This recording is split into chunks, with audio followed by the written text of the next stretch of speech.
Hello friends, जय श्री जगन्नाथ। आज मो पोई आलू रे गोटे नुआ रेसिपीटे नहीं आसची। आशा करुँची रेसिपीटी समस्त को बहुत भल लगे। आज मो पोई आलू को सरिष बेसर देकी बनाऊँगी।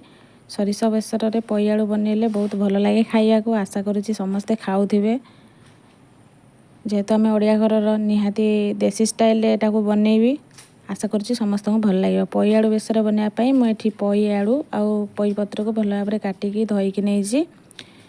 पोई खड़ा परिका आलू को भी एमती लंबा लंबा करी काटिकी नहीं। सरिष मसला बनवाई मुझे सरिष गोटा जीरा सुखिला लंका रसुण अदा आ सांग को गोटे टमाटो को नहीं। बर्तमान ये सब मसला को मु गोटे ग्राइंडिंग जार रे ग्राइंडिंग करी नौची भल भाव। तो देखंतु हमरो सरिष मसला पूरा रेडी हो गला। केते परफेक्ट भी भल भी देखा एठी मु कड़ाई रे गोटे सरिष तेल को नौची। आपण माने जदि सरिष तेल खाइबेनी ताले रिफाइन तेल नहीं पारिबे। सरिष मसला पई सरिष तेल ही बेस्ट लागि थाए। तेल हमरो गरम हो सारानी। मु एठी काटी की रखिथिबा प्याज को पकाउची। प्याज को टिके भल भाव फ्राई करी नौची। प्याज को गोल्डन ब्राउन हवा जाए भाजी नौची।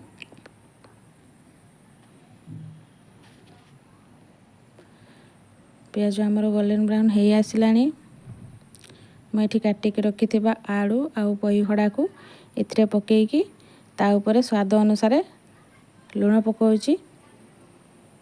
आउ या को भल भाव टिके कुक होबा पई छाड़ी देबी। जेमिति पोई खड़ार कंचा बास्ना चली जिवो सेति पई मु आको तेल रे आगो टिके फ्राई कर देली। पोई पत्र को मु परे पकाउची काहे कि ना पोई पत्र टी तो हमर सिझी जाए जल्दी। सेति पई ताको आगरे पकाय किछि आवश्यक नै। सेति पई ताको परे पकेबी।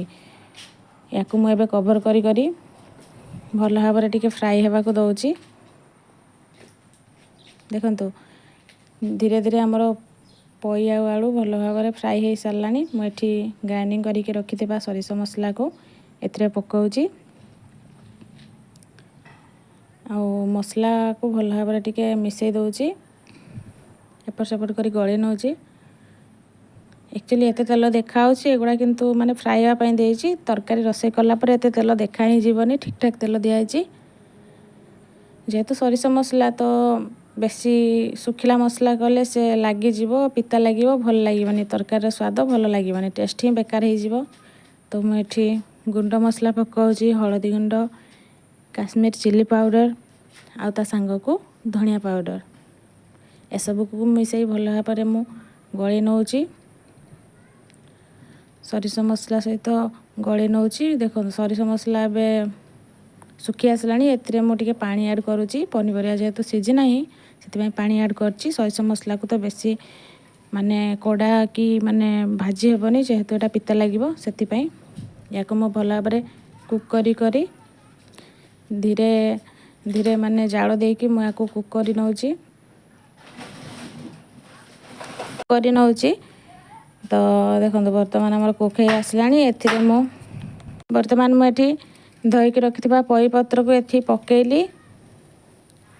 तो पोई पत्र को पकई सारा पर या भल भाव टिके मिसई नउची। पोई पत्र को आगे पकई नथिली। पोई पत्र तो जल्दी सिझी जाए थाए सेति पई पोई पत्र को मु परे पकेइली। आपण माने जे चाहिबे आगरे पकई पारिबे। तो पोई पत्र आ सब पनीपरिया को भल भाव मिक्स करी नउची।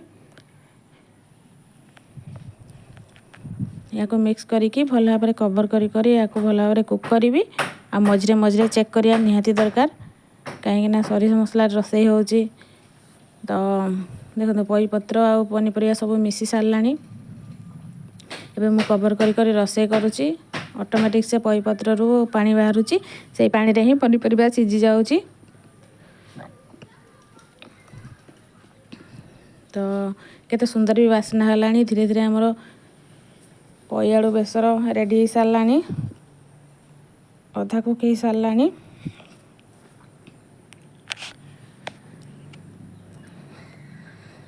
आलू आउ पोई खड़ा सिझीबाटा निहाती जरूरी नहले तरकारी कंचा रहले भल लागिबनी। सेति पई म आको कुक करूची लेट पर्यंत हल्का हल्का जाळ रे। तो देखंतु पोई खड़ा आउ आलू हमरो सिझी आसलानी। याको मु चेक करके देखे दउची।